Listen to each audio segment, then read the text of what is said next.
Hi guys, Richard from SharpshootingUK here. Just a little video here on common reasons that people send scopes back that aren't the scope's fault. Things that they don't understand, and it leads them to question the scope.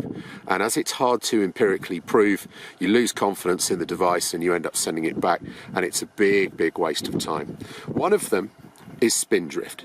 Okay, you use the scope at 400 yards in a 15-mile-an-hour crosswind, and you're bang on the money. You get dialed in, the gun's nice and accurate, you're shooting pound coins out there, and you're thinking, right, I've got this wind sorted. We've fired 50 shots over there. We know the lull, we know the gust, we know exactly what's going on. You turn 180 degrees later that day for one reason or another, and you shoot in exactly the same wind, but the other way. And all of a sudden, you need nowhere near the same amount of wind. Nowhere near. And you start thinking, well, hang on a minute, you know, if it's 6 minutes of left, why is it not 6 minutes of right? There must be something wrong with this scope here. This isn't returning to zero. This isn't dialing the same to the left and to the right. The problem that you're actually seeing is spindrift. The bullet yaws to the right as it is rotated by the rifling very fast, and it wants to go right, and it shoots to the right. So when you are dialing into a left wind, you need more because the bullet is also traveling to the right as well as the wind pushing it to the right. And when you shoot into a right wind, you are needing less because the bullet is cutting into the wind already by going right. Nothing at all to do with the scope. Very common problem. I hear it all the time. People say, I swear my scope doesn't dial the same amount to the left as it does to the right. They lose confidence, and there you have it. So that is scenario one. It's not the scope, it's a ballistic effect. The second is also a ballistic effect called aerodynamic jump. You have got a big crosswind on, and the wind flags drop. You got 20 miles an hour of wind, you're shooting your 1,000-yard competition or whatever, and you think, crikey, look at those flags. Now, if they drop from 20 to, say, 7 miles an hour, it takes a world-class shot to predict that correctly and to bin 10 foot of wind off.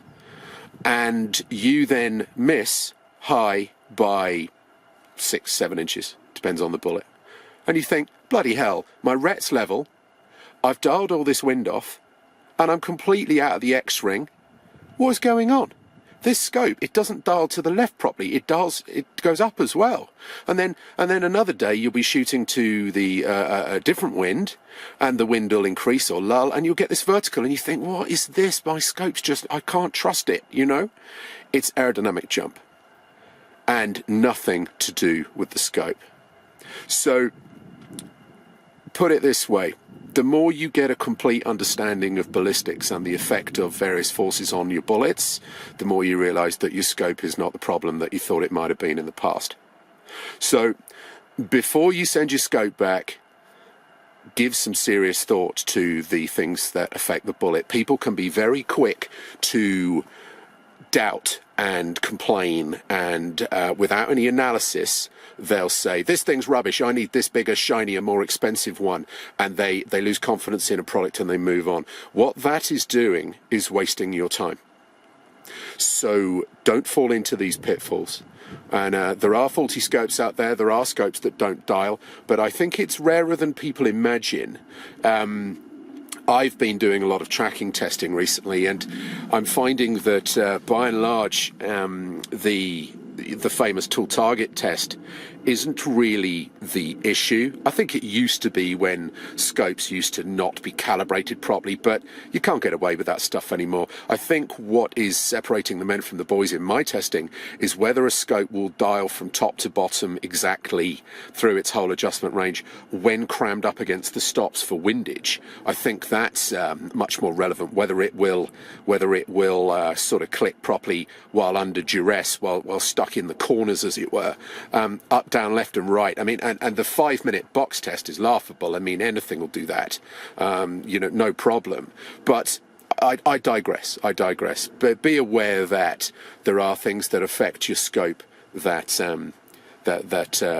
have nothing to do with the click value, and that people often get the wrong end of the stick. You know, they hear stuff about having to do these tool target calibrations and they don't really understand it, and their scope doesn't seem to dial properly, and they think, well, I know what that'll be. That, you know, I've heard that mentioned, but it's more complicated than that. So just be a bit careful. Spindrift and aerodynamic jump have had more scopes go back than you'd believe. So food for thought. And the other thing, of course, is the subject of my other two videos, which is when you get a scope that says it has 100 minutes of elevation in it, and you zero the scope and you've only got 30 left. And you think, well, I'm supposed to have 100. This is rubbish. It's not that. It's got 100 minutes of adjustment range in total. And you have to zero the scope somewhere in the middle of that. And that depends entirely on where the gun is spitting the bullets relative to the straight line of the receiver on the top. The gun shoots where it wants and the scope looks straight, and it has a small amount of adjustment range that it can find that bullet in. And if that bullet is right at the bottom of the scope, then, you know, you're not going to be centered in your adjustment range. You're going to have a problem, and that isn't the scope's fault. It's the lack of straightness of the gun, and this is very, very common. So look at my other videos for explaining that situation there, and adding minutes and zeroing with rails on, etc., etc.